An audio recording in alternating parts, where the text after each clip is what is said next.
Hello everyone, it's Sloth here, and today we are going with the solid classic mono black control with some vampire flavor. You know Evelyn, I think we used her before in the video, but we also have Nighthawk Scavenger on top of Sorin, and they all create vampires, so we actually have quite a bit of synergy, but most of it's just a mono black with marches, one of my favorite cards right now. And I wanted to see how good it fares in the ladder currently. And you know what? When you play the ladder, man, it's just mono white and Boros, and Boros and mono white and Boros. So this is actually a very good deck to counter it because we have so much life gain, we have so much removal, and we even have like early game creatures. And you will see in some of the games, Shambling Ghast, how big of a star this card can be. So yeah, I think you know the deck. You know, in ins and outs, like this vampire synergy is like basically like the small twist for the deck. And Tenacious Underdogs because they obviously draw you a lot of cards. So I don't think we dwell too much on this one. And I instead will tell you about a bit about the games. So we will have some incredibly frustrating Boros person that actually roped every single move. And I will edit something out of this. I don't know exactly what. So if you are curious, stay tuned. But we had really good games against Boros, and I think you will like them. And if you struggle with playing against Boros, I think it might help you a bit. Of course, I've made some misplays as always, but it's fine. We still won. So it shows the deck is good, right? And also against Mono White, you will see exactly how you can squeeze this extra value to make the enemy just rage quit instantly. And I think it's something that every control player just joys in his heart when you outplay enemies so hard that he just scoops. Okay, jokes aside, this deck seems really solid right now, and I didn't play a lot of games, but I had like 60% win rate with this, so it really seems in line with what I expected from this deck. And the fact that you have so many meat hooks, so much life gain. Life gain is extremely important because against mono white, all you need to do is clear the board and stabilize. But against Boros, you actually need to heal back.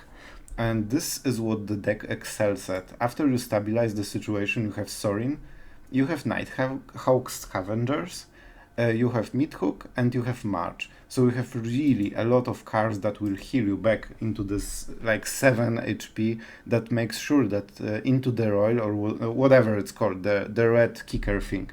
Oh, and by the way, you will see how amazing Boros players are with their cards. So yeah, some minor spoilers, but yeah, you definitely need life gain for this matchup, and this deck really does it well. So I think that's a big advantage over other decks and other versions of Mono Black, that you really can heal a lot, especially with like Scavenger. When this hits once, you are probably set for the game, and if it grows like to 5-6, like you are just smoking with this card alone. So yeah, I think that's the deck. I won't make it into longer intro because I think you've seen this deck and you know exactly how it plays, so only the context for the ladder and current meta is relevant here, and this vampire talk. And we will wrap it up. So as always, if you like the decks, if you like this channel and everything we are doing, don't forget to subscribe. It does help and it is appreciated. And I always enjoy your comments, guys, so if you have anything to say, good or bad, just shoot and I will gladly read it and try to answer best I can. So without further ado, let's go into the games and I hope you enjoy them. Okay, this seems to be like the godly draw, so I'll take it. And we are on the play, which is amazing. So let's start with the Ghast. And let's see what the color enemy is playing, because we might hold the Deadly Dispute. Yep. Oh man, this is so good. This is so good on so many ways. I will actually wait, let him attack, and I think I won't even block.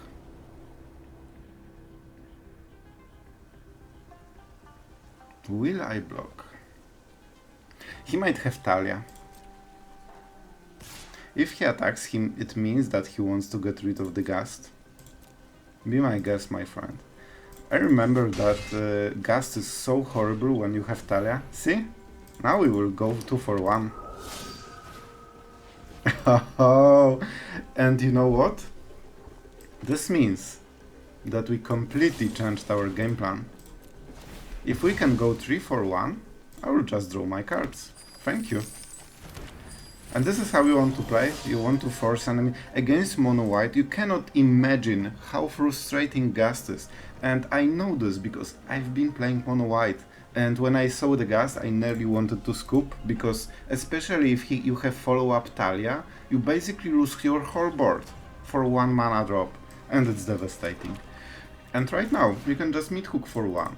Have Meathook in play, we have Blood on the Snow as a backup for later. With all the treasures it will be very easy to cast. And enemy basically has nothing right now. And I will keep my treasures. We definitely want them for some big plays. Big brain plays. Like the one you see here. See? He just scooped. He just scooped because we were so efficient with our cards. And at first I wanted to block with Ghast and get rid of the second Asher or Talia. So we'll go 2 for 1. But if he offered like 3 for 1 with the Meathook, without even sacrificing the treasures, it's just so freaking good. Is this a mulligan? I will try this one, but it's extremely slow, and we are like 100% sure we will play against some aggressive decks. So it's Boros, right? They always have Boros. You know what? I'll take it. I'll take my treasure. Treasure is super important here with the Meathook Massacre and Invoke Despair. Okay. So I expect the Ender Fire next turn. So let's not play anything and just use it as a response to Ender Fire, hopefully. Kumano. Okay, you got it. That was quick. I think he doesn't have a 2-drop. So let's get rid of this, take 2 damage in the face. And next turn is something with haste, right? So let's make sure that we have 1 blocker that can answer something, or at least trade. The Cavalier will be 4/4 unfortunately, so we cannot block it, and they always have it, or Raichu. You know what? This is actually the best. This is actually perfect. We draw only 1 card, but other than this, we are freaking golden. We get rid of everything enemy has. So no creature, so we basically did double removal, and we still drew a card. Okay, that's fine. Like, Brutal Catars are not what you want for this deck, really. Is this Lolth?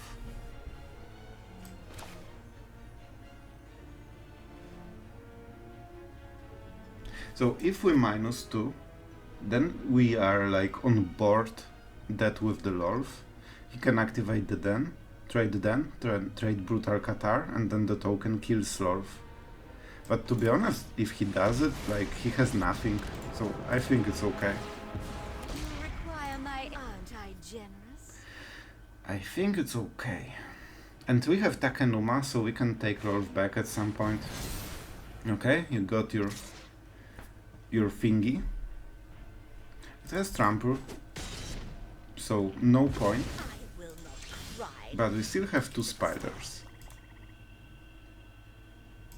We don't really want Brutal Catar to switch, unfortunately, and he will. And he will.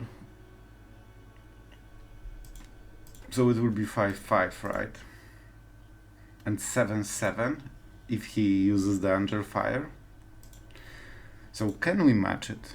6/7. So we will be too short. I think we have to Meathook, right? Otherwise it's just too bad. If that's the play, we might as well attack and get this free 4 damage. Especially with Meathook, it might matter. And let's do the big Meathook.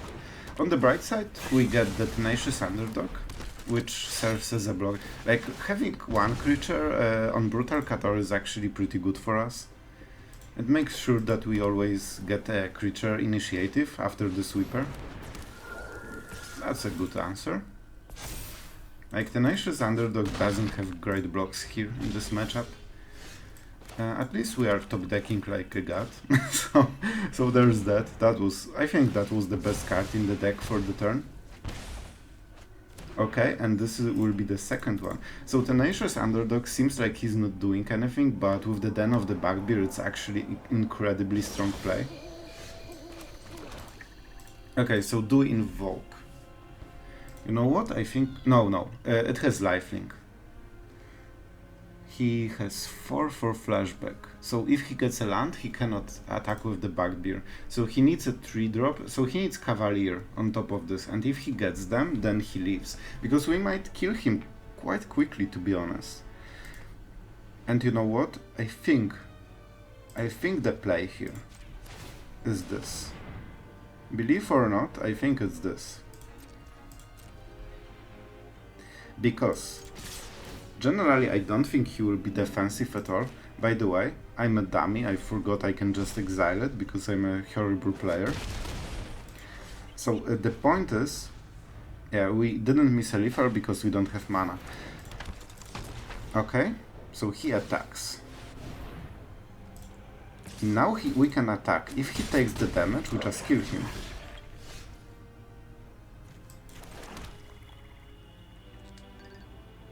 We could force the block, but then we cannot kill him with Despair. Yeah, so the point was that he needs to try it every single turn. And then we just slow roll the win conditions. That was a close game. We had very good top deck with the Despair. Okay, so we are on the draw, but we have very good opener. And we probably want to ramp into Invoke Despair as soon as possible. Is this a mill deck? I think it's our mill deck from yesterday. So let's start with the Shambling Ghast. Man, like our draw is pretty good. Like we have double ramp into double deadly dispute. It's also very good that he has... Oh, so it's not a mill deck. Interesting. It might be 5-color deck then. And of course, let's go for the blood. So... I'm not sure what we are playing against, to be honest. The first one was Maestro's Theater. Oh no, man, I'm so bad at this. It was Broker's Hideout. Okay, Cosima. Sure. So we might as well. Let's see what we get. We definitely need to ramp into Invoke Despair quickly. Oh, that's not good. We actually missed a land. We actually did. That would be Invoke Despair turn, and we would be set for the rest of the game. Instead, we need to tap out completely just to hit a land. Okay, at least we did, but that was pretty horrible. Okay, at least we don't discard. But the fact that he has Cosima is pretty bad for us. Like having this instead of removing this and drawing 2 cards with Invoke Despair is such a big difference. Yep, and now we cannot kill her. So it means that at some point in the game he will draw a lot of cards. Oh, I see, so it's always double lands. I get it. That's sweet. So we need 1 removal already when it's back, but the card advantage will be real. Already 2 cards. Okay, we don't waste all the treasures. That's a very good draw. So, let's attack. Enemy has something. But it's not a detour, he doesn't have white. I don't think he should be playing like counter spells. So you know what? Let's check. Is that a counter spell? We have for Juari. Okay, it was Indulgence. That's good, that's fine. So I'm going for Lolth because it's more pressure every turn. And also will give us card advantage that we will need at some point with Cosima. Okay, that's fine. That's fine. It's already 5 damage a turn. A setback. And I think we go for the Evelyn. Because it's very good card advantage and we really could hit some more lands. So all we need is Swamp now. And then we cast Evelyn and we are super happy about this. Perfect. Perfection. And I think we do it at the flash speed. No reason to do anything else. Cosima, God of the Voyage. Do you want it back? Hmm? Okay, good decision. What was this? Jace, the most annoying pet in MTG. Come for a walk. He doesn't want to. Sure? Eureka moment. Oh. He's so ridiculous. Okay, sure. We also play it at the flash speed because it gives the enemy wrong information about how much time he has. Oh, those are some solid cards. You know what? Let's attack first. We can see how much damage we can do. And by the way, so we could go for value, but I prefer to go for the kill. It's unfortunate he had the thing, but we want to play our land.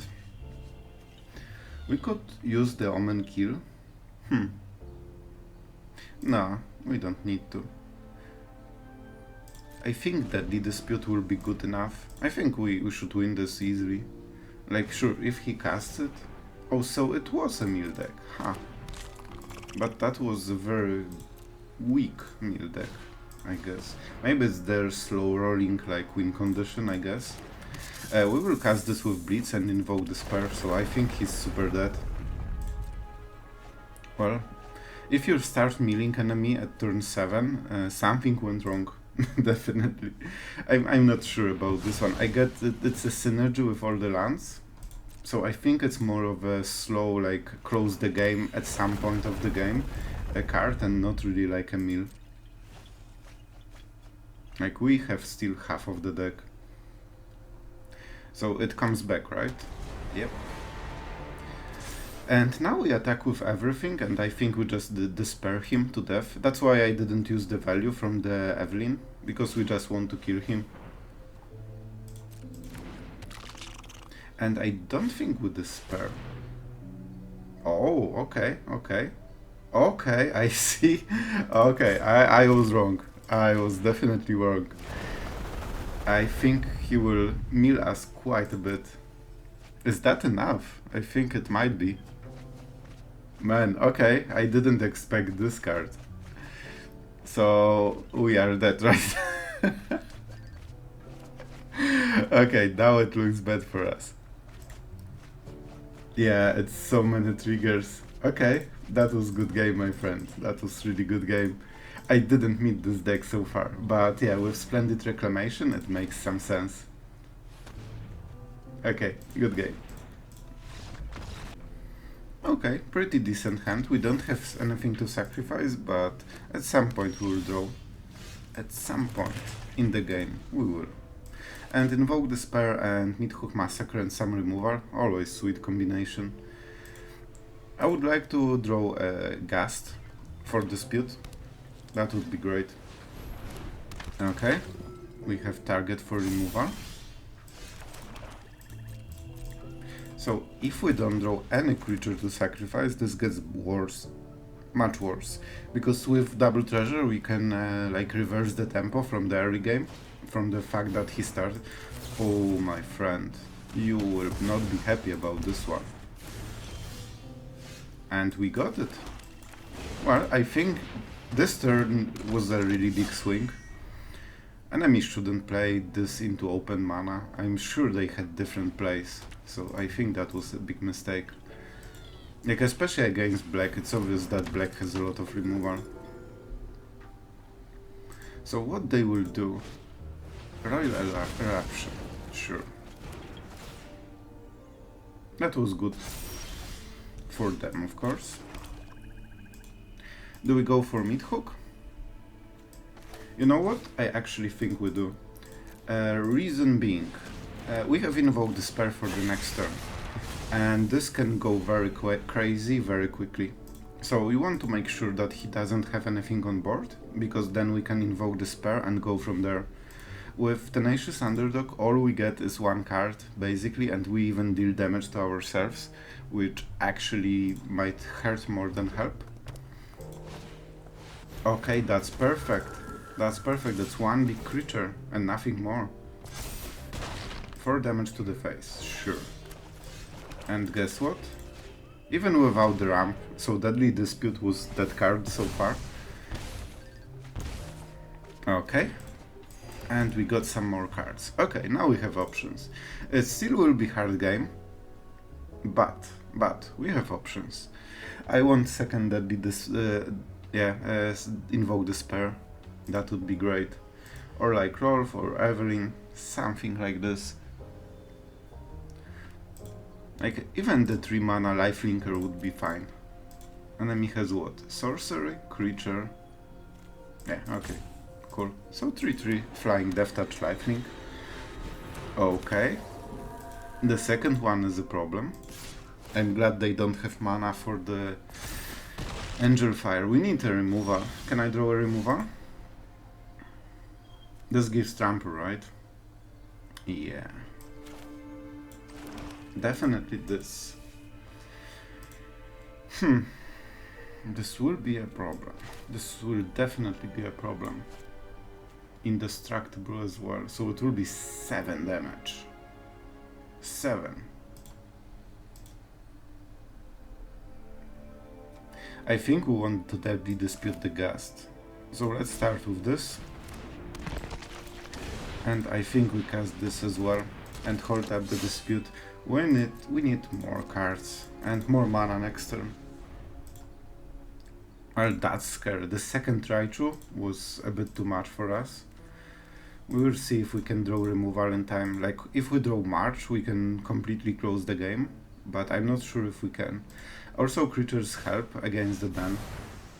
Yep.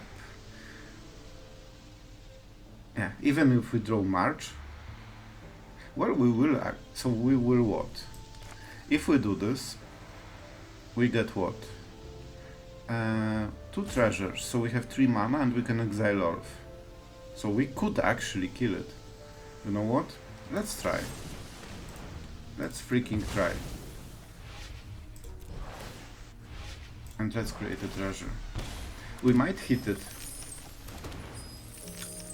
We didn't. Oh, that's not great. If we do it, yeah, if we sacrifice our treasures, we don't have much.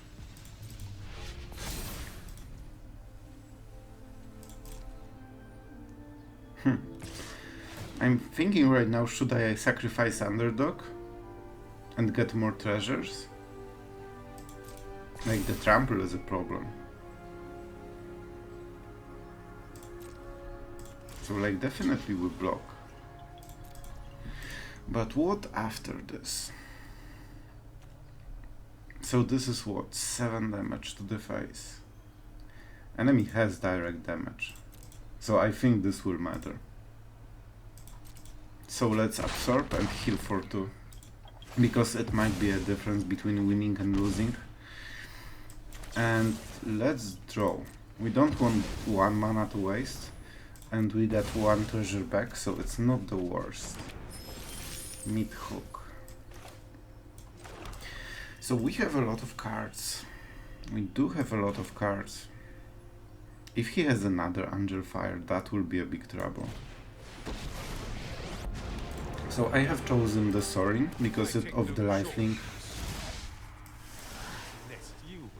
And with Eyetwitch we will have options to exile the creature. And he has to attack. So if he has another Angel Fire, I think he wins, right? It's 9 damage.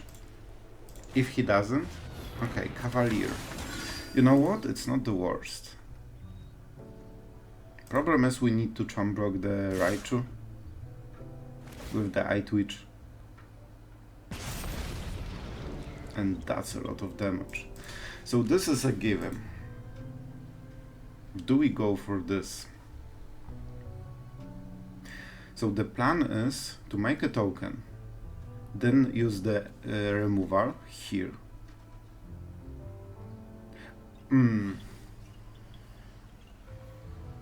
Okay, let's think. I think I have a plan.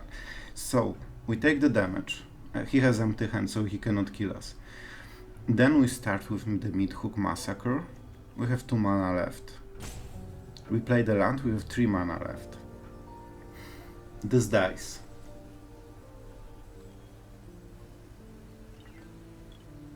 Okay, so first we kill the Raichu with this one. It means you cannot block. Then we Meathook, then we put the token. Okay, I think that's the play. I think that's the play. Man, it will be so close. It will be so freaking close. Also, we can attack first, which is sweet because we get 2 extra HP. We don't need the combat phase for this one. Okay, I think we cleared the board and we are left with 1 vampire.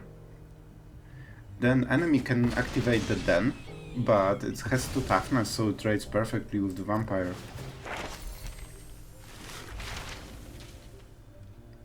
So I think he needs an extremely good top deck or he dies. Like, we have full control then. And into the royal is 5 damage, right? And he needs 7 mana. He has exactly 7. So that's scary card. Enemy is thinking, but let's be honest, he has nothing to think on, so it's your go, pretty much. Oh man, they really like tanking on nothing.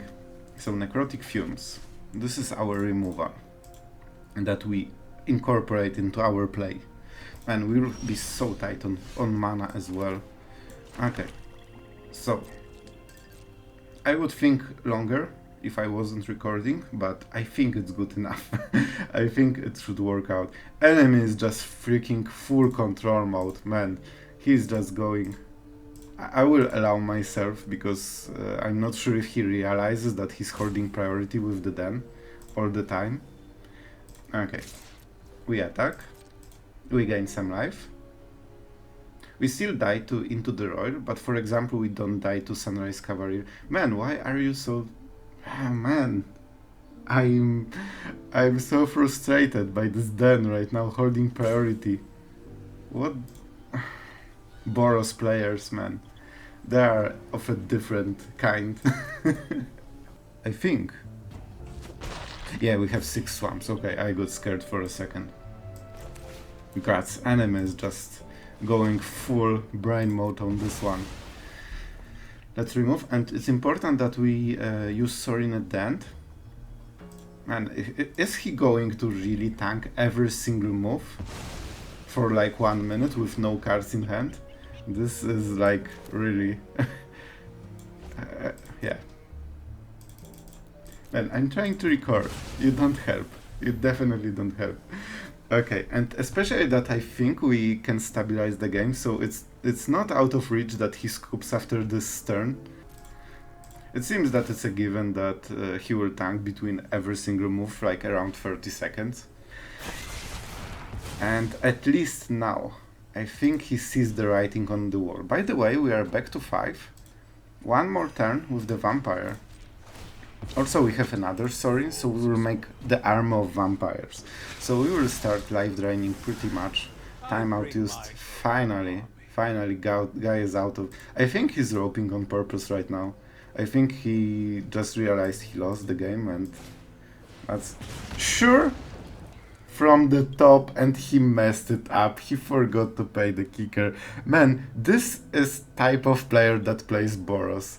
Roping and missing lethal, but not, he doesn't know how his cards work even. You need to click the kicker button, guy. Also, he didn't activate it, so he has no red, so he cannot even activate this. Man, that was like everything wrong. Exactly everything wrong. And don't forget, he get from the top the only card that won him the game, because no other card would do so. Especially with double Planewalker, like any creature we can just counter. Okay, I think we can cut it because it's getting ridiculous and Guy is doing it definitely on purpose. He of course tanks again. Okay, now quicker. Okay, and right now the biggest problem is HP. That we will. Man, at this point I think that he's playing Den of the Bugbear on only to hold priority when he loses the games. It seems to be the case. I really don't want to cast Tenacious Underdog. Like, it's not the point of the game when you want to do it, really. And next turn it will be Lolth. Let's see his magical top deck. Is this the Royal Eruption again? And he wins the game anyway. He also got 2 of them in top 16 cards. Come on now. Weirdest part is he's still playing, so I have no idea what's going on with this guy. Double Lolth is very good. So if he casts Cavalier, then he cannot activate the Den. This is something we need to be aware of. Like, Den is a lot of pressure because it creates the token as well. Like, is he going to hold priority every single move for the rest of the game forever? Like, it seems like. At this point I would just tap the Den because he cannot activate it and we know he has no spells, so... Core 2021, if you watch this. Like, bro, come on, come on. Let's see if that is a land. I won't take anything that's not a land. Oh man. So it's between 7 and 6. Okay, you know what? I will take it. I will freaking take it. Of course, everything with 5 seconds stop. 0 cards in the hand. 0 cards in the battlefield. And the Den of the Bugbear, that if you activate it, it's tapped. So we cannot even use this. Oh, but I think... I'm not sure. I'm like on the fence whether I should cut the whole part and just give you the win in the end. I think that in the end I will do it, but I'm not sure. I'm not sure what you guys prefer. Like, do you want to see the full gameplay, even if that's the case? Or you just, you know, prefer to do the different... Thank you, you finally got rid of this priority holding nightmare. Good, good, let's do it. Let's freaking do it. Like, I'm a bit surprised that he's still in the game. Like, with life, if we didn't have lightning, that makes sense. But right now, oh man, he will tank like 2 hours. I don't know, is he drunk or something? He plays like a drunk person. Because when we show him that it's his priority, he reacts. I don't know anymore. I'm just going full crazy with this guy. Okay, let's go for the science, because I want more lands. And I also want more HP. And we can just finally kill this guy and get it over with. Oh my god, that's the most painful game I have ever played. Boros, the nest of this kind of players. Thank god, it's over. It's done. Oh man, this game.